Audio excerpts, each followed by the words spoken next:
20 August 2025 আখেরি চাহার সোমবার শ্রাবণ মাসের শেষ বুধবারের গোসল।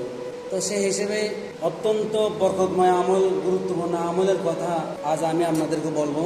কেননা আজকে যারা 4টা বিল্ডিংয়ের মালিক, 10টা বিল্ডিংয়ের মালিক, আর যারা একটা মাটির ঘরের মালিকও হতে পারে নাই, গরিব থেকে শুরু করে ধনী পর্যন্ত সবাই একমাত্র যুদ্ধ করে যাচ্ছে জীবনে একটু শান্তি পাওয়ার জন্য, 2 বেলা পেট ভরে ভাত খাওয়ার জন্য। এটা সত্য কথা। নিজের পরিবার পরিজনকে সুখী করার জন্য, নিজের পরিবার পরিজনকে হাসি মুখে রাখার জন্য সবাই কম বেশি যুদ্ধ করে যাচ্ছে। কোটিপতি বলেন কিংবা গরিব বলেন, সবাই যুদ্ধ করে যাচ্ছে। তো সেজন্য আমি চিন্তা করে দেখলাম এই সফর মাসের শেষ বুধবার, অর্থাৎ যেই দিন আখেরি 4 সোমবার গোসল আছে, সেই দিনই অত্যন্ত গুরুত্বপূর্ণ বরকতময় একটা আমল আছে। কিতাবের নাম হচ্ছে লাতাইফে আশরাফি।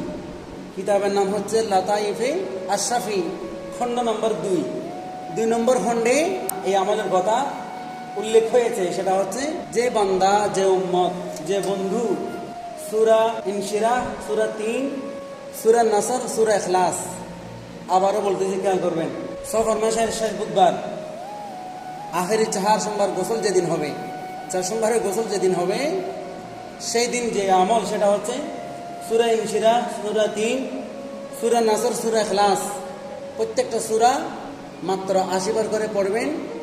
ফজিলত হিসেবে, উপকারিতা হিসেবে ঘোষণা হয়েছে, হাদিসখানে উল্লেখ হয়েছে। এভাবে সফর মাস শেষ হওয়ার আগেই আপনার অভাব, আপনার দারিদ্রতা, আপনার অসহায়ত্ব দূর হয়ে যাবে, কষ্ট বেদনা দূর হয়ে যাবে, আপনি ধনী হয়ে যাবেন। সুবহানাল্লাহ। মাত্র 80 বার সূরা ইনশিরাহ 80 বার পড়বেন, সূরা 3 80 বার পড়বেন, সূরা নাসর 80 বার পড়বেন, সূরা ইখলাস 80 বার পড়বেন। কোন দিন? আখেরি চাহার সোমবার যেই দিন, অর্থাৎ এই বছর 2025 সালের 20 আগস্ট বুধবার। আরেকটা গুরুত্বপূর্ণ আপনাদের জন্য, আমাদের জন্য সুখবর, গুড নিউজ। সেটা হচ্ছে এই বছর 2025 সালের 20 আগস্ট আখেরি 4 সোমবার গোসল যেদিন, সফর মাসের বুধবার যেদিন, সেই দিন আপনার সফর মাসের 25 তারিখ হওয়ার কারণে আলা হযরতের ফাতিহা উরুজের তারিখ পড়ে গেছে। সুবহানাল্লাহ।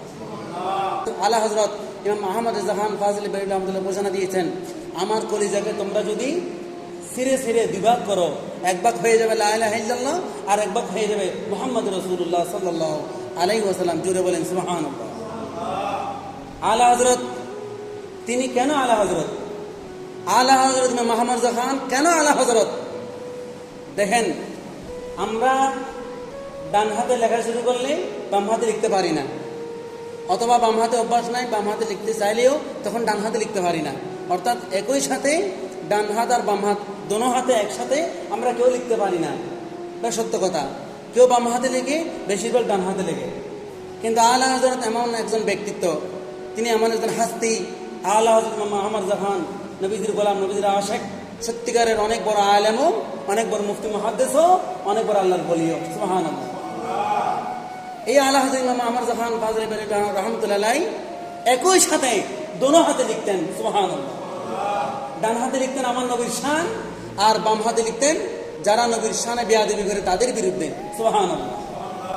এনার সবচেয়ে বড় এবং সহজ উপহার জাতির জন্য, আমাদের জন্য, সেটা হচ্ছে কানজুল ঈমান। সুবহানাল্লাহ। কোরআনে পাক, কোরআন মাজিদ 30 পারা, এই 30 পারার সঠিক অনুবাদ করে, প্রকৃত অনুবাদ, খাঁটি অনুবাদ, পিওর এবং শিওর, নির্ভেজাল, নিখুঁত অনুবাদ আলা হযরত ইমাম আহমদ রেজা খান ফাজিল বেরলভী রাহমাতুল্লাহ আলাইহি 30 পারা কোরআনের অনুবাদ করেছেন, কিছু কিছু ব্যাখ্যাও করেছেন। এটা হচ্ছে কানজুল ঈমান। সুবহানাল্লাহ। এই কানজুল ঈমান যদি সম্ভব হয়, 30 পারা একসাথে আছে, খণ্ড খণ্ড আলাদা করেন নাই, একসাথে এক খণ্ড হয়তো 400 টাকা বা 450 টাকা বা 500 টাকা এরকম নিতে পারে। তো চেষ্টা করবেন আলা হযরত ইমাম আহমদ রেজা খান ফাজিল বেরলভী রাহমাতুল্লাহ আলাইহির এই কানজুল ঈমান কোরআন মাজিদটা অনুবাদ সহ বাংলাতে অনুবাদ সহ বের হয়েছে, অ্যাভেলেবেল আছে। প্রত্যেকের ঘরে একটা একটা রাখার চেষ্টা করবেন। বাতিল ফেরকার অনুবাদ যেটা আছে, ভুলভাল অনেক আছে, ইমান যেন নষ্ট না হয় এবং মাথায় যেন ভুল কিছু না ঢুকে। এই জন্য আলা হযরত ইমাম মাহমুদ জাহান ফাজিল রাবলি রহমতুল্লাহ অনুবাদকৃত অনুদিত কানজুল ইমান এই কোরআনে পাক অনুবাদ সহ আমরা যেন প্রত্যেকের ঘরে ঘরে রাখতে পারি, নবীজির মহাব্বত যেন অন্তরে জাগিয়ে রাখতে পারি, তৌফিক দান করুন, আমিন। সালাতুন ইয়া